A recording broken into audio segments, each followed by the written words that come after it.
Hey everyone, Leslie Rice, creator of The Signal here. Just thought I'd pop in on this, our inaugural broadcast, to say a few words about why I chose to create the program you're listening to, what it means to me, and what I hope it will mean to you. First, a little about me. I've been a horror nut since I was a kid, books and movies giving shape to my love of everything that goes bump in the night, and as I've grown older, I've wanted to spread that love in any way I could.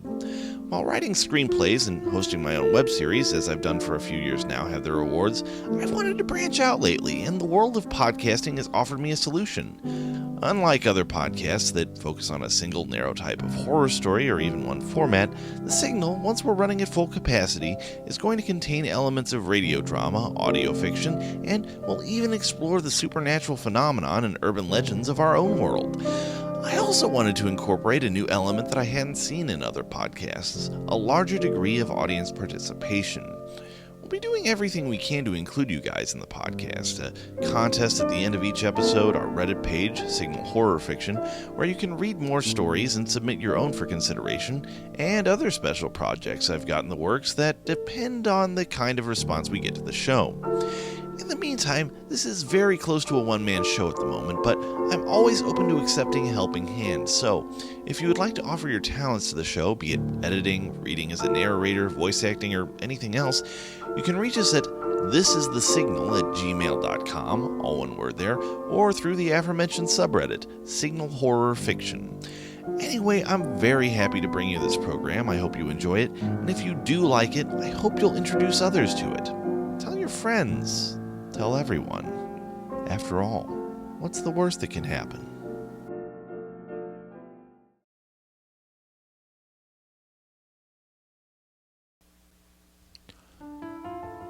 This is The Signal. Point of origin unknown.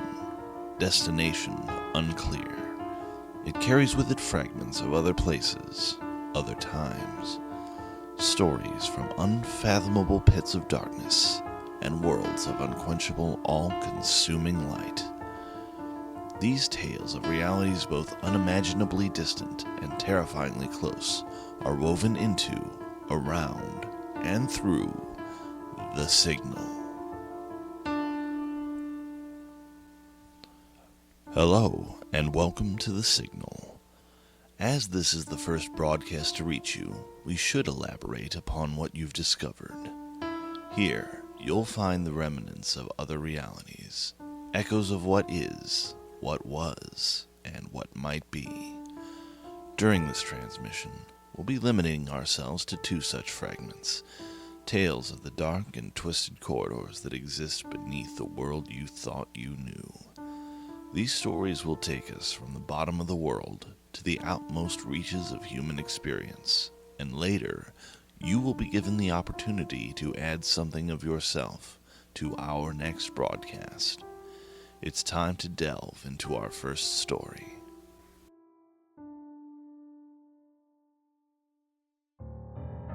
The most merciful thing in the world, I think, is the inability of the human mind to correlate all its contents. This famous quote from Howard Phillips Lovecraft encapsulates his philosophy, that we live on a placid island of ignorance in the midst of black seas of infinity, and it was not meant that we should travel far. But how far does that island of sanity extend? Despite that we, as a species, have lived upon the face of this globe for millennia, our knowledge of the world we tread is limited at the absolute best. The narrator of our first tale, penned by the author of that same quote, is about to discover just how limited. For nobody knows what lurks in the eternal darkness of the caverns beneath the earth, or in the lightless depths of our oceans, where no ray of sun could hope to penetrate. Presented by guest narrator Lehman Kessler, he is about to discover the true horror that dwells in that endless night, and which is spoken of in hushed whispers, known by many names, but one in particular, Dagon.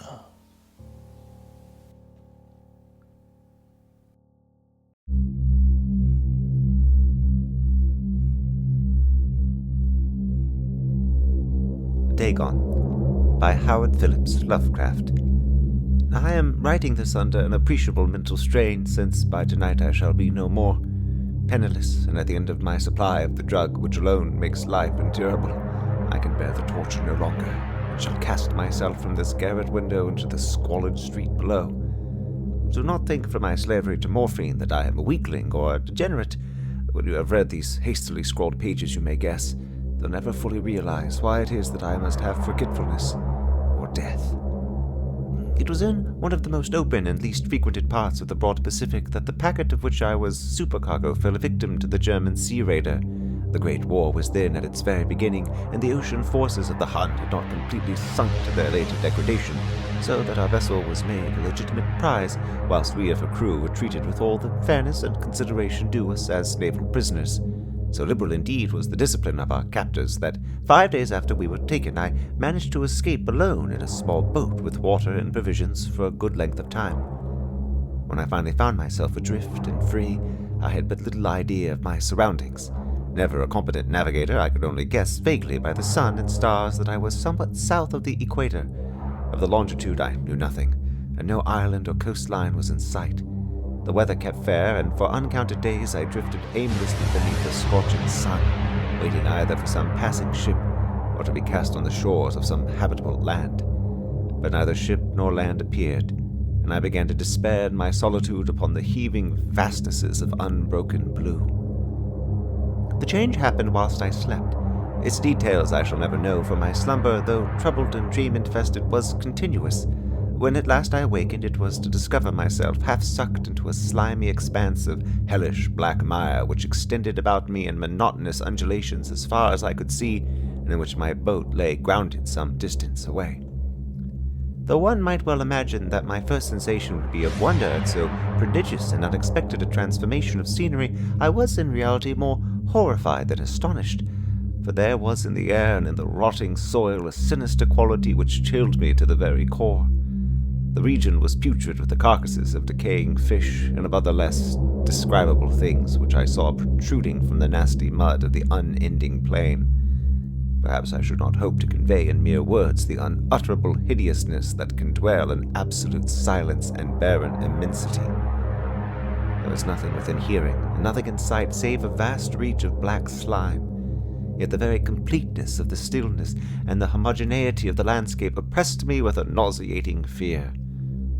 The sun was blazing down from a sky which seemed to me almost black in its cloudless cruelty, as though reflecting the inky marsh beneath my feet.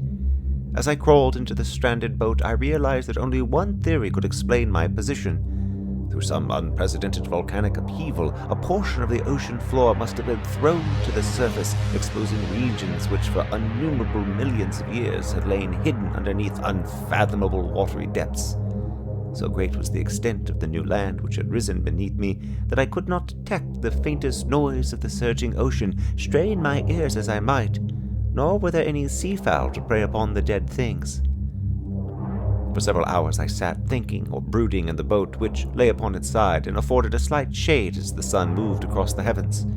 As the day progressed, the ground lost some of its stickiness and seemed likely to dry sufficiently for traveling purposes in a short time. That night I slept but little, and the next day I made for myself a pack containing food and water preparatory to an overland journey in search of the vanished sea and possible rescue. On the third morning, I found the soil dry enough to walk upon with ease. The odor of the fish was maddening, but I was too much concerned with graver things to mind so slight an evil, and set out boldly for an unknown goal. All day I forged steadily westward, guided by a faraway hummock which rose higher than any other elevation on the rolling desert. That night I encamped, and on the following day still traveled toward the hummock, though that object seemed scarcely nearer than when I had first espied it. By the fourth evening I attained the base of the mound, which turned out to be much higher than it had appeared from a distance, an intervening valley setting it out in sharper relief from the general surface. Too weary to ascend, I slept in the shadow of the hill. I know not why my dreams were so wild that night, but ere the waning and fantastically gibbous moon had risen far above the eastern plain, I was awake in a cold perspiration, determined to sleep no more. Such visions as I had experienced were too much for me to endure again, and in the glow of the moon I saw how unwise I had been to travel by day. Without the glare of the parching sun, my journey would have cost me less energy. Indeed, I now felt quite able to perform the ascent which had deterred me at sunset. Picking up my pack, I started for the crest of the eminence. I have said that the unbroken monotony of the rolling plain was a source of vague horror to me, but I think my horror was greater when I gained the summit of the mound and looked down the other side into an immeasurable pit or canyon whose black recesses the moon had not yet soared high enough to illumine. I felt myself on the edge of the world, peering over the rim into a fathomless chaos of eternal night. Through my terror ran curious reminiscences of Paradise Lost and of Satan's hideous climb through the unfashioned realms of darkness. As the moon climbed higher in the sky, I began to see that the slopes of the valley were not quite so perpendicular as I had imagined. Ledges and outcroppings of rock afforded fairly easy footholds for a descent, whilst after a drop of a few hundred feet, the declivity became very gradual. Urged on by an impulse which I cannot definitely analyze, I scrambled with difficulty down the rocks and stood on the gentler slope beneath, gazing into the Stygian deeps where no light had yet penetrated. All at once my attention was captured by a vast and singular object on the opposite slope, which rose steeply about 100 yards ahead of me, an object that gleamed whitely in the newly bestowed rays of the ascending moon. That it was merely a gigantic piece of stone, I soon assured myself, but I was conscious of a distinct impression that its contour and position were not altogether the work of nature. A closer scrutiny filled me with sensations I cannot express, for despite its enormous magnitude and its position in an abyss which had yawned at the bottom of the sea since the world was young, I perceived beyond a doubt that the strange object was a well-shaped monolith whose massive bulk had known the workmanship and perhaps the worship of living and thinking creatures. Dazed and frightened, yet not without a certain thrill of the scientist's or archaeologist's delight, I examined my surroundings more closely. The moon, now near the zenith, shone weirdly and vividly above the towering steeps that hemmed in the chasm, and revealed the fact that a far-flung body of water flowed at the bottom, winding out of sight in both directions and almost lapping my feet as I stood on the slope. Across the chasm, the wavelets washed the base of the Cyclopean monolith, on whose surface I could now trace both inscriptions and crude sculptures.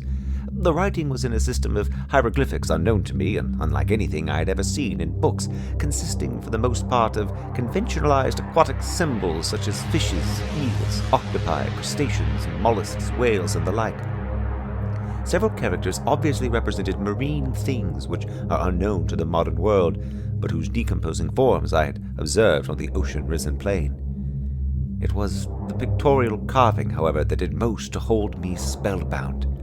Plainly visible across the intervening water on account of their enormous size were an array of bas-reliefs whose subjects would have excited the envy of a Doré. I think that these things were supposed to depict men, at least a certain sort of men, though the creatures were shown disporting like fishes in the waters of some marine grotto, or paying homage at some monolithic shrine which appeared to be under the waves as well. Of their faces and forms I dare not speak in detail, for the mere remembrance makes me grow faint. Grotesque beyond the imagination of a Poe or a Bulwer, they were damnably human in general outline, despite webbed hands and feet, shockingly wide and flabby lips, glassy, bulging eyes, and other features less pleasant to recall. Curiously enough, they seem to have been chiseled badly out of proportion with their scenic background, for one of the creatures was shown in the act of killing a whale represented as but little larger than himself. I remarked, as I say, their grotesqueness and strange size, but in a moment decided they were merely the imaginary gods of some primitive fishing or seafaring tribe, some tribe whose last descendant had perished eras before the first ancestor of the Piltdown or Neanderthal man was born. Awestruck at this unexpected glimpse into a past beyond the conception of the most daring anthropologist, I stood musing whilst the moon cast queer reflections on the silent channel before me. Then suddenly I saw it. With only a slight churning to mark its rise to the surface, the thing slid into view above the dark waters. Vast, Polyphemus-like and loathsome, it darted like a stupendous monster of nightmares to the monolith, about which it flung its gigantic scaly arms, the while it bowed its hideous head and gave vent to certain measured sounds. I think I went mad then. Of my frantic ascent of the slope and cliff, and of my delirious journey back to the stranded boat, I remember little. I believe I sang a great deal, and laughed oddly when I was unable to sing. I have indistinct recollections of a great storm some time after I reached the boat. At any rate, I know that I heard peals of thunder and other tones which nature utters only in her wildest moods.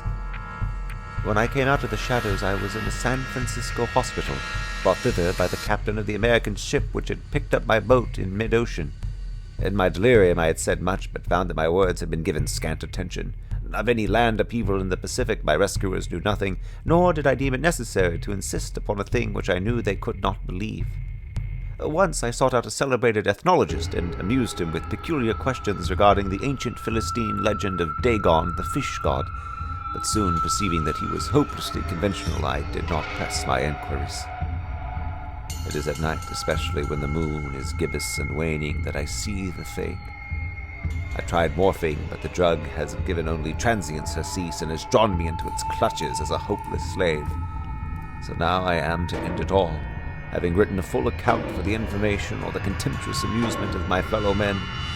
Often I ask myself if it could not have all been a pure phantasm, a mere freak of fever as I lay sun-stricken and raving in the open boat after my escape from the German man-of-war. This I ask myself, but ever does there come before me a hideously vivid vision in reply. I cannot think of the deep sea without shuddering at the nameless things that may at this very moment be crawling and floundering on its slimy bed, worshipping their ancient stone idols and carving their own detestable likenesses on submarine obelisks of water-soaked granite. I dream of a day when they may rise above the billows to drag down in their reeking talons the remnants of puny, war-exhausted mankind, of a day when the land shall sink, and the dark ocean floor shall ascend amidst universal pandemonium. The end is near. I hear a noise at the door as of some immense slippery body lumbering against it. It shall not find me. God, that hand! The window!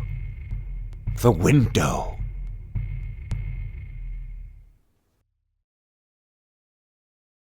While the lightless depths of our ocean may hide unimaginable terrors, the sea of stars above our heads is yet more vast, its contents equally unknowable. Terrifying in its inscrutability, the universe presents us with a perfect picture of what we fear awaits us after death, a void. In this, our second story, a man finds in that infinite abyss a universal truth, that while all creatures fear oblivion, sometimes, when continued existence holds nothing but pain, that void can be the cruelest mercy.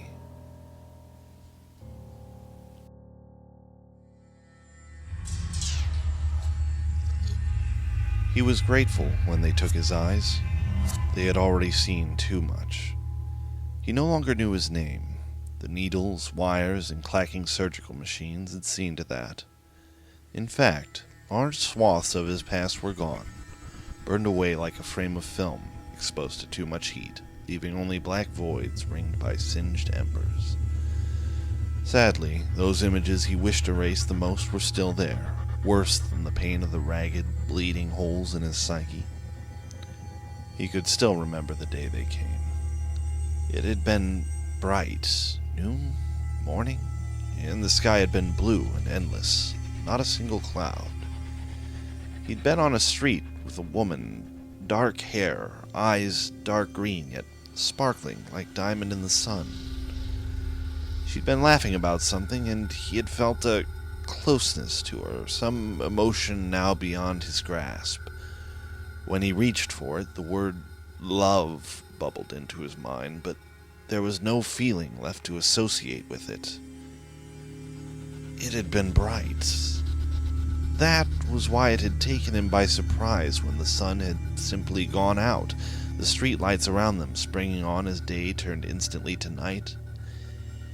He had time to register the terror in the woman's wife's sisters. Who was she? Neither word makes sense anymore. Eyes before he had looked up himself. When he did, he knew his own face echoed her fear because there was no sky anymore. There was only a vast, unending field of dark, twisted metal, a motionless, infinite latticework of unfeeling darkness that had become the sky, the horizon, the entire universe. It had arrived silently, as though it had always been there and they had simply been blind to it. There had been screams then, and he had looked down as the noise of crumpling metal echoed through the previously silent street. A car had swerved from the road and crashed into a storefront, but not before plowing into a teenager who had turned his head skyward, drifting obliviously forward on his rollerblades as the blackness above stole his attention. He could see one leg, still clad in a rollerblade on the pavement next to the smear of red where the boy had been, but when he looked to see the driver, he was gone. Not fled, but simply gone. The driver's seat was empty, as though the car had been driving itself and had simply decided to swerve, ending the young boy's life. He noticed in a detached way that the seatbelt was still engaged, and as he marveled at this, there were more screams from the street. At first he thought they were reacting to the accident, for all its horror, almost a banality compared to the monstrous thing in the sky, but a quick squeeze of the woman's hand had brought his attention away from the still spinning wheels of the boy's skate. On the far side of the street, an elderly woman was calling out in confusion for someone named Roger. She was in mid-yelp when suddenly she was no longer there. There had been no sounds or lights. She had simply ceased to be with the same shocking suddenness with which the thing above had arrived. Now more people were screaming, panicking. Some tried to run, only to vanish mid-stride, one foot leaving the ground and never returning to it. Others simply popped out of existence as they stood there, wondering perhaps if they were dreaming.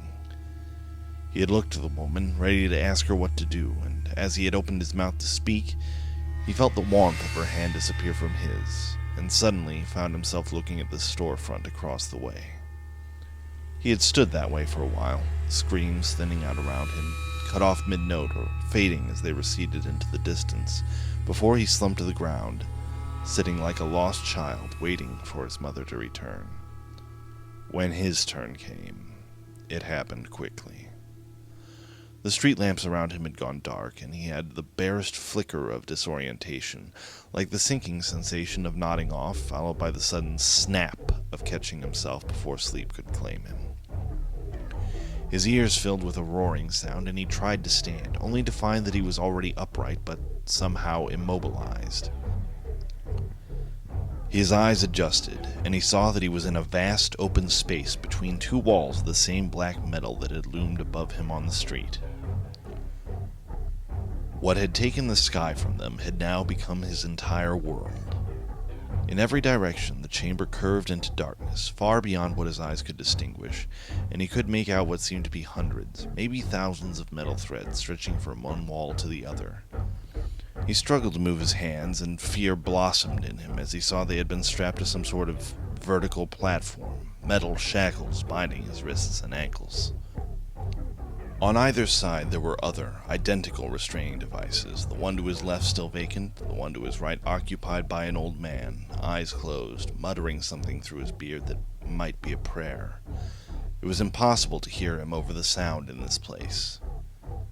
As they trundled along a mechanized track that connected their beds, the roaring grew louder. Oddly familiar, it swelled in his ears until he finally realized what that throbbing, pulsing, omnipresent din was. Voices. What he had first mistaken for a single sound was more than that. It was a collective noise made by hundreds, thousands, maybe millions of people, all screaming at once, more adding their cries every second. Each of the countless threads stretching into infinity was a track, just like his. Suddenly, the sheer, maddening scale of this place, bigger than the Grand Canyon, bigger than anything he had ever seen, struck him. He realized each track must be miles long at a minimum. Enough for an entire world, he had thought to himself, and before despair could overwhelm him, a new sound had cut through him, a new voice immediately to his left. It was the woman. Just as he had, she had suddenly appeared in the restraints to his left. For a moment, he was almost relieved, until he saw the reason for her screams. She was not alone. Hovering in front of her was a device, a single electronic eye surrounded by a dozen mechanical arms, each tipped with buzzing, snipping surgical equipment. Every inch of it was covered in blood, and he noted with horror that there were several bottles or containers hanging from the underside. He saw what looked like severed human fingers in one, and others with less recognizable but still human trophies. He had cried out with her as one arm darted forward, pinning her head and jaw in place. In a blur, the other tools moved forward. There was more blood as they cut, cauterized, and excised. Then it had pulled away, adding a human jawbone to its grisly collection, leaving him to scream into the dark. After that, things had become a blur. The metal surgeons came and went, stopping seemingly at random, taking biological components here, forcing technological replacements there, no two alterations alike. His left arm had been the first thing to go, and its replacement, a boxy, metallic thing laced with dozens of wires and tipped in fine, almost delicate armatures, would occasionally twitch through no impulse of his own. Occasionally he would wonder why. Why any of this? Was there some higher purpose? Some reason they were being converted a piece at a time? Or was it random? Some terrible thing that had started long ago and had long since lost its purpose, as unpredictable as the machines that had continued to visit them, replacing the old man's voice box with some electronic thing that let out a constant low drone, which had bored into his skull, taking his name, her name, and more from him. So, when the whirring machinery, shining blades, scoops, and needles made dark with the blood of hundreds, thousands, came for his eyes, he was not afraid. There was only relief and a prayer for the moment when the needles would pierce his skull again and take away the rest of him.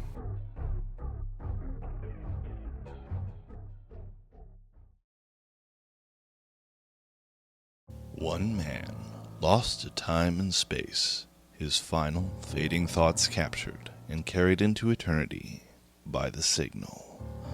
Now, you too can add something of yourself to our next transmission.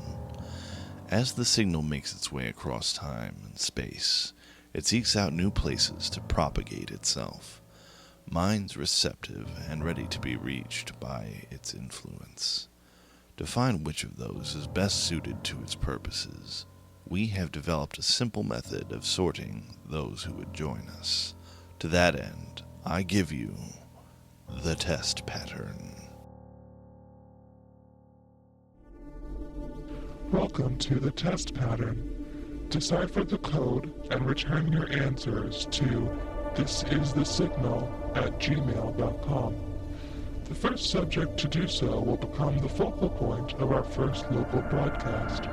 Today's cipher is 20, 5, 19, 20, 9, 14, 7. Again, please submit all answers to thisisthesignal@gmail.com. That concludes our first broadcast of the signal. We leave you now to your own reality. Keep in mind, though, the world is thinner than it appears, and should you slip through one of its many cracks, don't be surprised if you find yourself as part of the signal.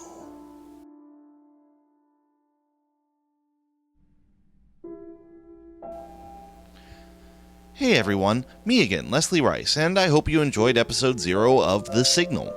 As the name implies, this episode is sort of a field test, a way to see how people react to the bare bones, the building blocks of our show. With that in mind, any feedback you can offer either in the comments below or by emailing us at thisisthesignal@gmail.com would be appreciated. Also appreciated, anyone who would like to donate time, effort, or resources to the cause as a writer, reader, or by assisting with the production. This is just a start, and we plan on getting bigger and better.